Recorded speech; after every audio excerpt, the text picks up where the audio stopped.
아버지, 아빠, 어머니, 엄마. 이 말 한마디 속에는 정말 많은 의미가 담겨져 있습니다.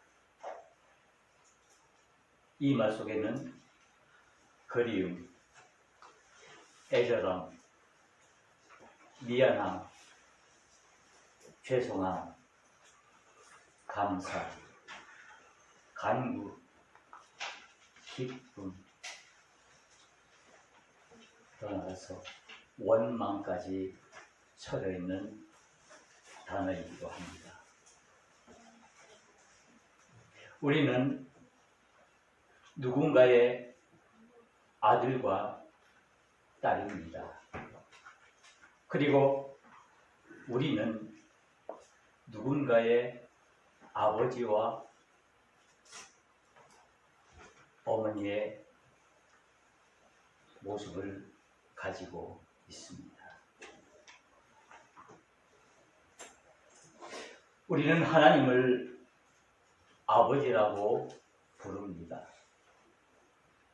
이것은 하나의 특권이죠. 아무나 하나님을 향해서 아버지라고 부를 수 있는 건 아닙니다.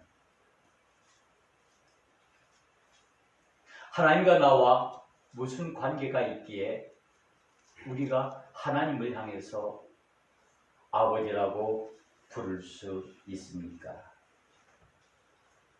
하나님과 우리와의 관계가 부모와 자식과의 관계라는 것입니다.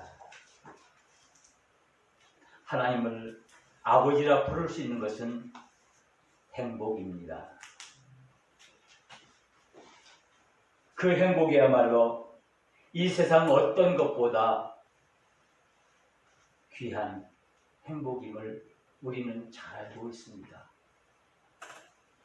우리가 어렵고 힘들 때, 우리가 정말 기도해야 될 기도의 제목들이 많이 있을 때 기도가 잘 나오지 않습니다. 그때 하는 기도가 아버지, 이 한마디입니다. 그 한마디 속에는 우리가 상상치 못하는 많은 내용들이 포함되어 있죠. 진정한 그리스도인은 하나님을 아버지라 부를 수 있는 사람입니다. 이것이 진정한 축복임을 우리는 알아야 합니다. 우리가 하나님을 향해서 나의 아버지, 나의 아버지라고 부를 수 있는 것. 마가복음 14장 36절에 보면은 예수님께서 십자가를 지시기 전 겟세마네 동산에서 마지막으로 피땀 흘리며 기도하는 모습이 있습니다. 그때 이 예수님의 기도의 내용이 이렇습니다. 아바 아버지, 아바 아버지. 아바라는 말은 아빠라는 말의 아람어입니다. 이 말을 통해서 우리는 예수님과 하나님과의 그 관계를 우리가 알 수 있습니다. 예수님께서는 하나님을 향해서 아바, 아버지라 불렀습니다. 이것은 즉 예수님께서 우리를 구원하시기 위해서 이 땅에 오신 그 구원의 사역을 감당하기 위해서 하나님 스스로가 우리 인간의 몸을 입으시고 이 땅에 내려오셔서 십자가에서 죽임을 당할 것을 아시면서 이제 하나님을 향해서 아바, 아버지라 부르는 그런 관계가 된 것입니다. 우리는 살아가면서 우리 일생에서 우리는 아버지라는 이 단어를 참 많이 사용합니다. 여러분들에게 있어서 이 아버지라는 단어의 의미는 무엇입니까? 많은 사람들은 그 아버지에 대한 이미지가 여러 가지 있습니다. 어려운 시절, 정말 그 고난의 시절을 정말 자식들을 위해서 사신 그 아버지의 모습. 때로는 그 아버지가 자성하고 정말 사랑스럽고 가정적인 아버지로 이미지가 남는 분들도 계시겠지만 또 어떤 분들은 그 어려운 시기에 그 아버지가 그 자식들에게 정말 따뜻하게 대해주지 못하고 어떤 면에서는 폭력적인 그런 힘을 가해서 그 아버지에 대한 마음과 그 가슴에 맺힌 아픈 상처들이 많이 있을 수 있습니다. 그래서 우리 신학에서는 그럽니다. 우리가 하나님을 아버지라고 부를 때 그 의미를 잘 해석해야 된다는 거죠. 왜냐하면은 그 하나님에 대한 생각을 할 때 아버지라고 말할 때 늘 자신의 아버지를 비추어서 그 아버지의 모습을 하나님으로 연결시킨다면은 어렸을 때 아버지로부터 많은 사랑을 받고 아버지에 대해서 좋은 이미지를 갖고 있는 사람은 별 문제가 없겠지만은 어렸을 때 아버지로부터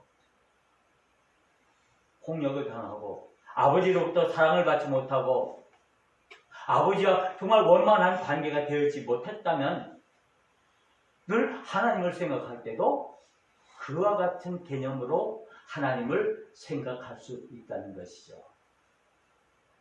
그래서 여기는 우리가 조심해야 할 부분들이 참 많이 있음을 우리는 알고 있습니다.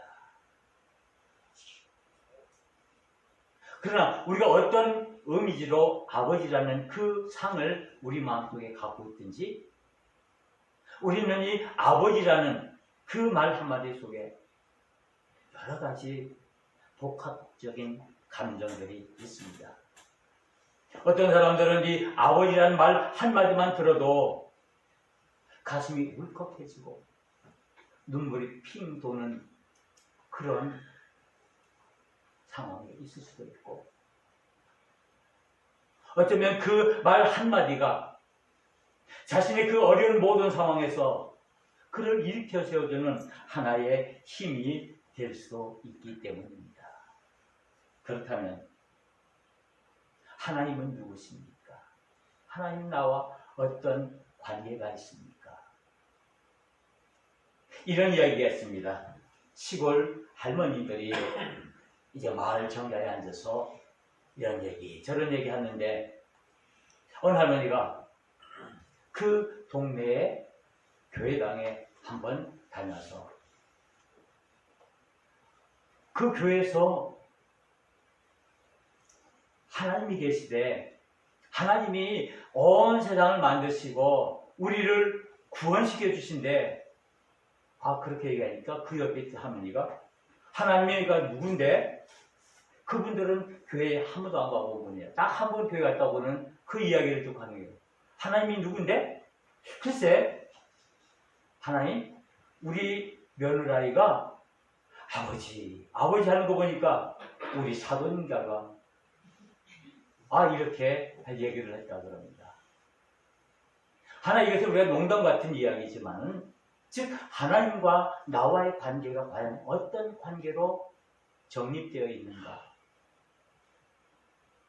우리가 믿음의 생활을 하면서 우리가 그리스도로 살아간다는 데 있어서 이 하나님과 나와의 그 관계를 정립하는 것은 매우 중요합니다. 왜냐하면 그거에 의해서 자신의 신앙의 모습이 달라지고 그 신앙의 형태들이 우리의 삶 속에 나타나기 때문입니다.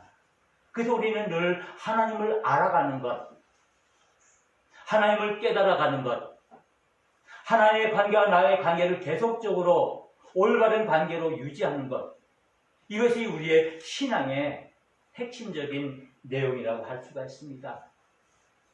우리가 기도하는 것, 우리가 예배하는 것, 우리가 말씀을 읽는 것, 우리가 봉사하고 헌신하는 것, 이 모든 것들 결국에는 이 하나님을 올바로 알아가고 하나님과 올바른 관계를 맺어가기 위함인 것을 우리는 잘 알고 있습니다.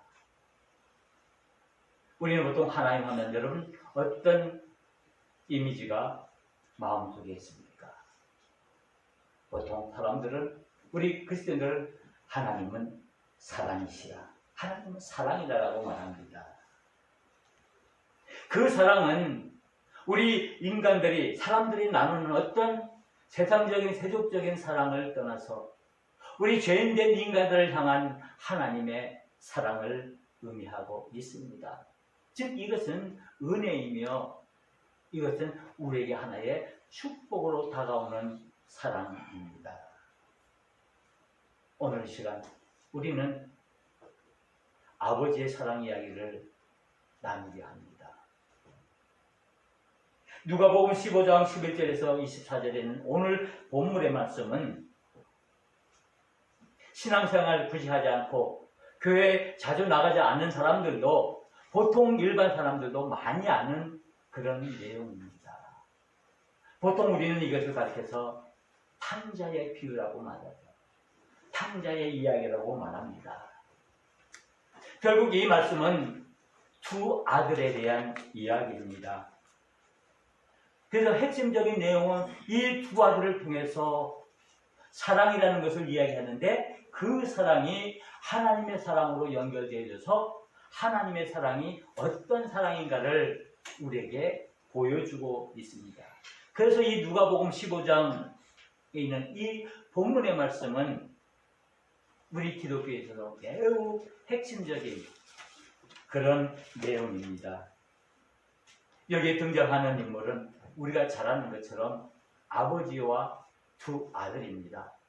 먼저 작은 아들, 둘째 아들 이야기가 나오고 그 뒤를 이어서 큰 아들 이야기가 나옵니다. 오늘 우리가 생각할 그 아들은 둘째 아들입니다. 우리는 그 아들을 탕자라고 말합니다. 아마 신앙생활 오래 하신 분들은 옛날 주일학교에서 연극하면은 이 돌아온 탕자 얘기를 많이 이렇게 꾸며서 연극으로 했을 것입니다. 아마 거기서 이 탕자의 배역을 맡았던 사람도 있을 것입니다. 탕자의 이야기. 이 둘째 아들이 오늘 본문에 의하면 아버지로부터 자기의 유산의 몫을 달라고 때를 써서 그 유산을 받아서 먼 나라, 이웃 나라로 가서 거기서 마음껏 자기가 쓰고 싶은 대로 허랑방탕하게 그 모든 재산을 탕진했다는 것입니다.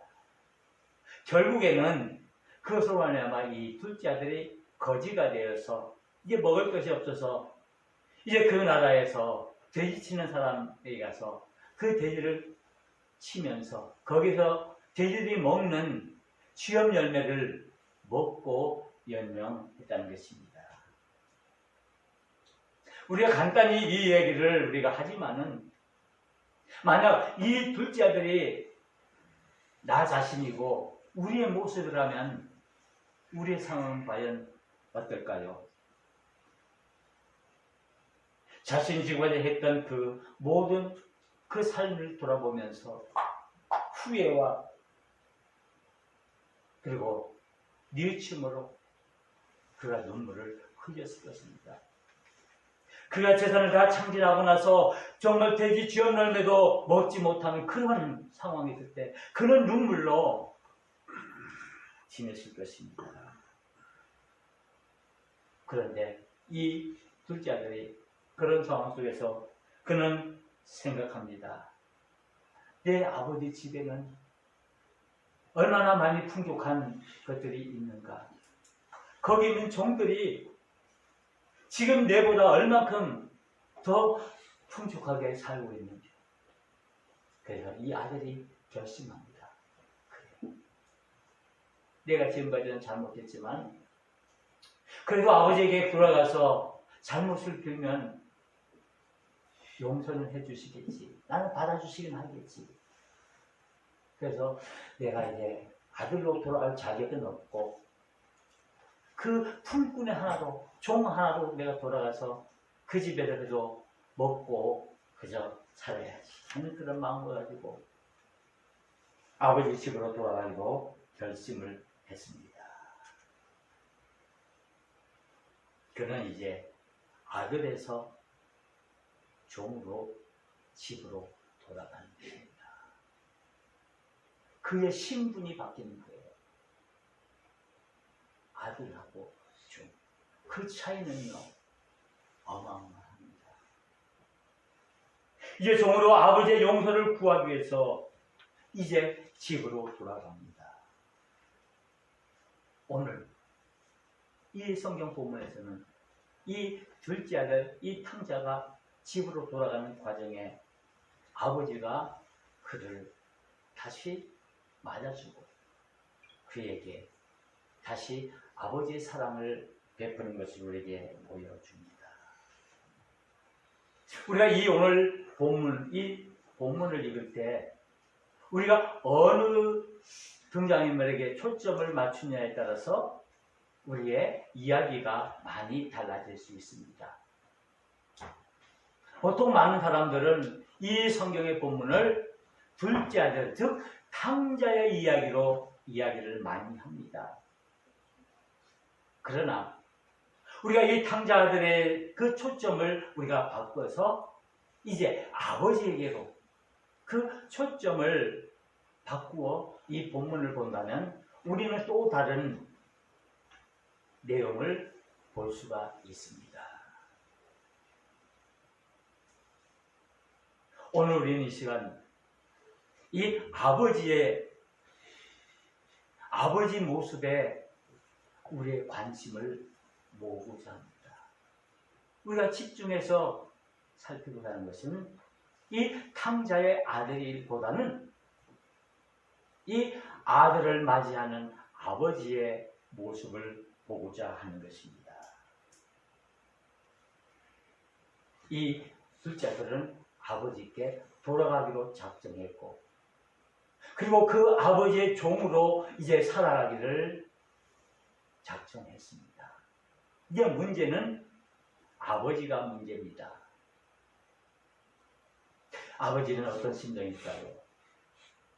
아들 둘이 있는데 그 둘째가 재산을 가지고 다 탕진하고 정말 형편없는 그런 삶을 살아가는 그 모습을 보고 이 아버지의 마음은 어땠을까요?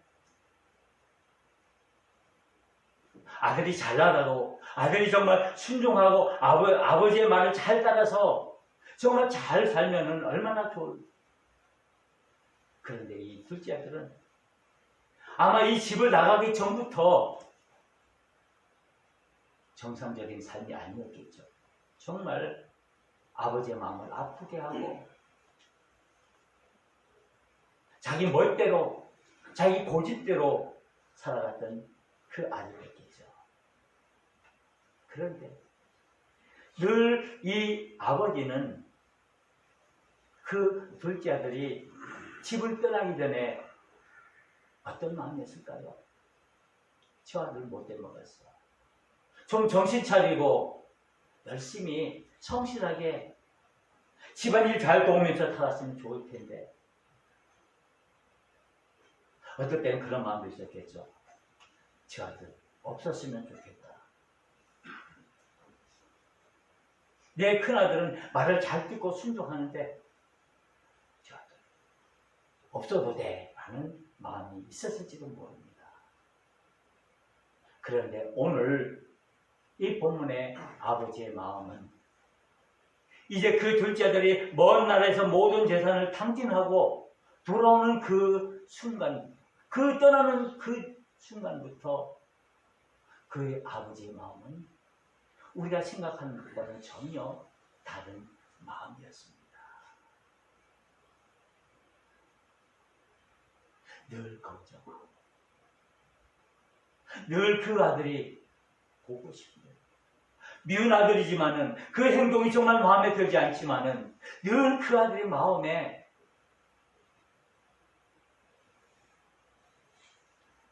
그런데 그 아들이 나가서 성공하고 돌아오기보다는 이제 거지가 되어서 돼지가 먹는 그 기업 열매도 먹지 못한 그런 모습으로 돌아오는 그 모습을 보고 이 아버지의 마음은 어땠을까요? 아버지는 그 아들이 떠나는 그 순간부터 그 아들이 돌아올 것을 기다리며 동구 밖에 서서 정말 애타는 마음으로, 정말 기다리는 마음으로, 정말 그 아들을 사랑하는 마음으로 그 아들을 기다리셨습니다. 그래, 대사 다 이래도 좋다. 오직 몸만 건강해서 돌아왔으면 좋겠다라는 그런 마음을 가졌을 것입니다. 우리의 모습은 과연 어떨까요? 많은 사람들은 말합니다.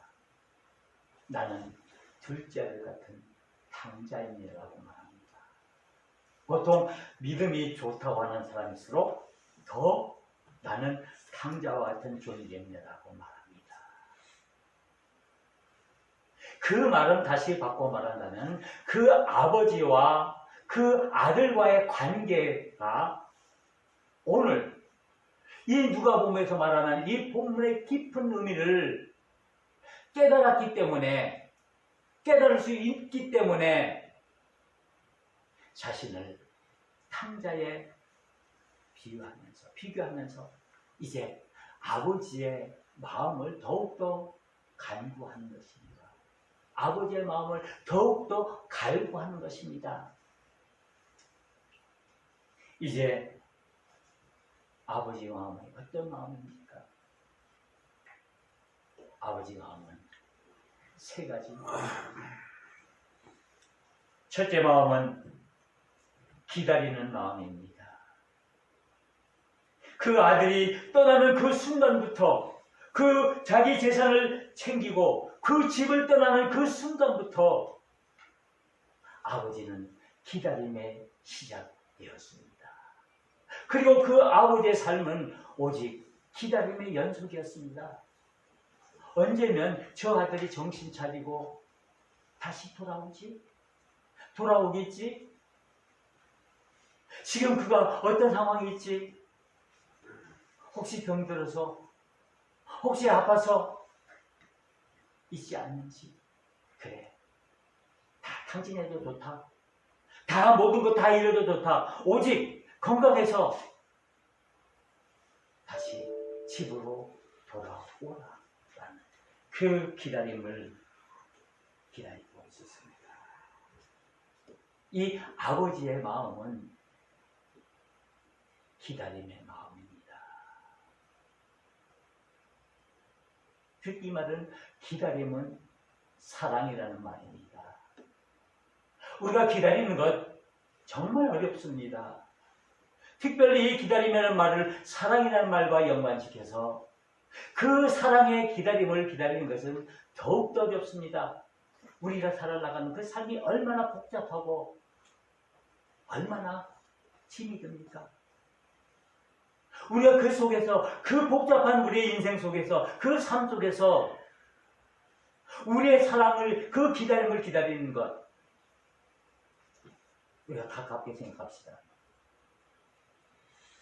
남편에 대해서, 아내에 대해서, 자식에 대해서, 우리 이웃에 대해서, 우리 성도들에 대해서 우리가 사랑의 마음이 있다면 과연 그 사랑의 마음이 기다림으로 연결되어질 수 있는가? 지금 내가 끝까지 참을 수 있는가라는 말입니다. 사랑을 위해서 내가 끝까지 참고 기다릴 수 있는가라는 것입니다. 이것은 모든 것을 내가 포기할 수 있다는 말을 포함하고 있습니다. 내가 기다린다는 것은, 내가 기다릴 수 있다는 것은 내 자신의 것은 모든 것을 내가 포기할 수 있다는 것을 의미합니다. 왜 우리는 기다리지 못합니까? 왜 우리는 기다림의 사랑을 기다리지 못합니까? 빨리, 속히, 내가 바라는 것, 내가 원하는 것, 달라라는 그 모습이 저와 여러분들의 모습이기 때문입니다. 진정한 사랑은 기다림의 사랑입니다. 아버지의 마음은 기다림의 마음입니다. 하나님은 저와 여러분들을 향해서 기다리십니다. 비록 우리가 정말 비참하고 처참한 자리에 있다 할지라도 우리를 끝까지 기다리시는 하나님이십니다. 우리가 돌아오기까지, 우리가 언제 돌아올지 우리는 알지 못하지만, 그러나 하나님께서 끝까지 그것을 참으며 기다리십니다. 그리고 두 번째, 아버지의 마음은 용서의 마음입니다.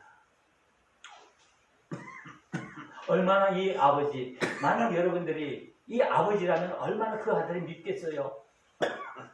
얼마나 원망스럽겠습니까? 도무지 용서 못하죠.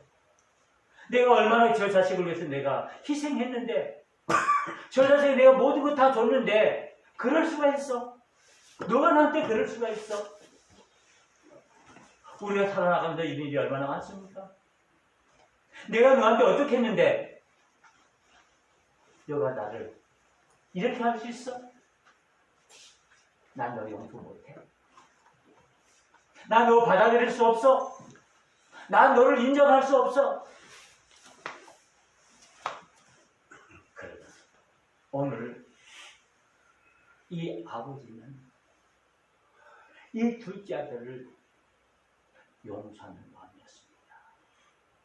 그가 지금까지 어떻게 했는지, 그가 지금까지 어떤 삶을 살았든지, 어떤 생각을 했는지 아버지는 그것에 전혀 관심이 없습니다.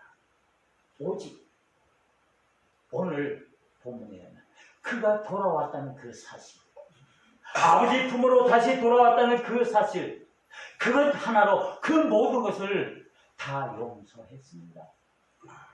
눈 녹듯이 그 아들을, 지금까지 그 모든 것을 용서했습니다. 용서는 이유를 따지는 것이 아닙니다. 우리 인간의 용서는 그렇습니다. 그래, 너 나한테 잘못했지. 이것 하면 내가 용서해 줄게. 이러니까 내가 용서해 줄게. 조건이 있습니다. 나에게 잘해. 다시는 안 하겠다고 약속해. 그러면 내가 용서해 주지. 그러면 내가 한두 번 용서해 줄 수 있지라고 말합니다.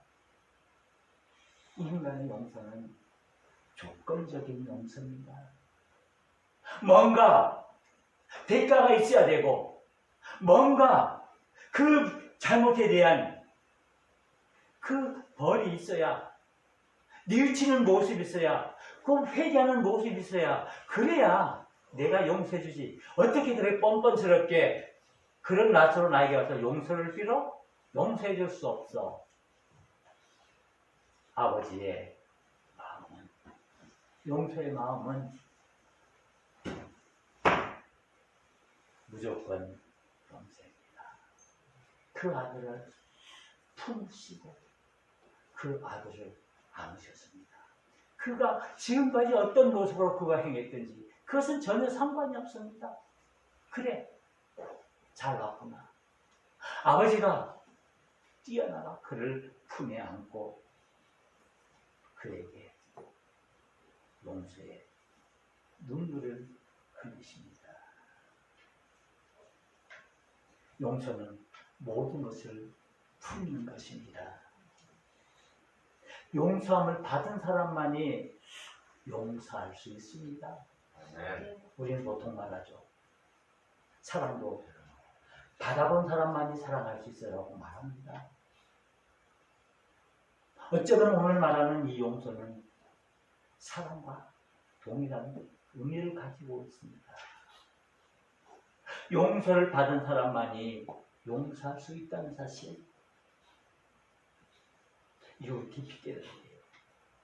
저와 여러분들은 용서함을 받은 사람들입니다. 아멘. 우리가 용서할 수 있는 자격이 있는 사람들이 아니라는 말입니다. 우리는 오로지 하나님으로부터, 아버지로부터 용서함을 받은 사람이기에 이제 우리가 해야 할 일은 용서하는 길입니다. 그리고 세 번째 마음은, 그 아버지의 마음은 긍휼의 마음입니다. 보통 이 긍휼이라는 말은 불쌍히 여긴다는 말입니다. 우리가 잘못 오해하면 이 불쌍히 여긴다는 말은 나는 괜찮고, 나는 아무 잘못이 없고, 나는 잘났고, 나는 똑똑하고, 나는 가진 것이 많은데 너는 가진 것도 없고, 그렇기 때문에 내가 너를 불쌍히 여긴다 라고 여기면 이것은 진정한 긍휼이 아닙니다. 이 긍휼의 불쌍히 여기는 마음, 이것은 하나님이 우리에게 주시는 마음입니다. 진정으로 내가 부족하고 내가 가진 것이 없고 내가 연약한다 할지라도, 그러나 그 속에서 상대방을 바라볼 때 정말 그가 안쓰럽고 그가 애처롭고 그에게 뭔가 해주고 싶은 마음, 그에게 뭔가 주고 싶은 그 마음이 있는 것, 나도 불쌍하지만은 내가 진정으로 불쌍히 여기는 마음을 아는 것입니다. 이 불쌍이라면 단순히 그를 측은하게 여기는 마음이 아닙니다. 진정으로 내가 당신을 받들겠습니다라는 말입니다. 바로 아버지의 마음은 이 긍휼의 마음입니다. 아들을, 그 둘째 아들을 그를 받아들일 수 있는 그 마음은 이 아버지 마음 속에 이 긍휼의 마음이 있었기 때문입니다. 오직 아들만을 바라보는 그 아버지의 그 애절한 그 마음이 있었기 때문에 그는 긍휼의 마음으로 자신이 가진 모든 것을 다 비웠습니다. 긍휼함은 비움입니다. 진정한 그리스도는 이 아버지 마음으로 하나님이 우리를 향하신 그 은혜와 사랑에 우리가 다가가 우리 자신들을 내어놓는 것입니다. 내려놓는 것입니다. 내가 하나님 앞에서, 내가 아버지 앞에서 내가 무엇을 자랑할 수 있습니까? 내가 아버지 앞에 내놓을 것이 무엇입니까? 내가 하나님 앞에 내놓을 것이 무엇입니까? 저와 여러분들은 단지 하나님으로부터, 아버지로부터 입은 그 사랑밖에 없는 빚진 자들입니다. 우리는 사랑의 빚을 진 자들입니다. 그 아버지의 마음에 그 빚을 진 자들입니다. 하나님의 사랑이 어떻게 나타났습니까? 그 아버지의 마음으로 기다리고, 그리고 용서하고, 그리고 긍휼의 마음으로 우리를 향해서 어떻게 사랑을 보여주셨습니까?